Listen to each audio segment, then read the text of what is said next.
தேங்காய் சட்னி சாப்பிடணும் போல் ஆசையாக இருக்குது, ஆனால் தேங்காய் இல்லைன்னு யோசிக்கிறீங்களா? அப்போ இந்த வீடியோ உங்களுக்காக தான். வாங்க எப்படி செய்யுதுன்னு பார்க்கலாம்.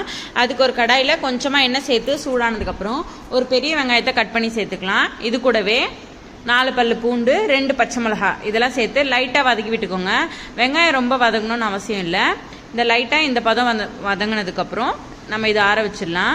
அடுத்து ஒரு மிக்சர் ஜாரில் கொஞ்சமாக உடச்சக்கடலை, நம்ம வதக்கி வச்சுருக்க வெங்காயம், இது கூடவே ஒரு 1/2 டீஸ்பூன் ஜீரகம், தேவையான அளவு உப்பு, கொஞ்சமாக தண்ணி சேர்த்து நல்லா ஃபைனாக அரைச்சி எடுத்து வச்சுக்கலாம். அடுத்து இப்போ தாளிப்பு ரெடி பண்ணிடலாம்.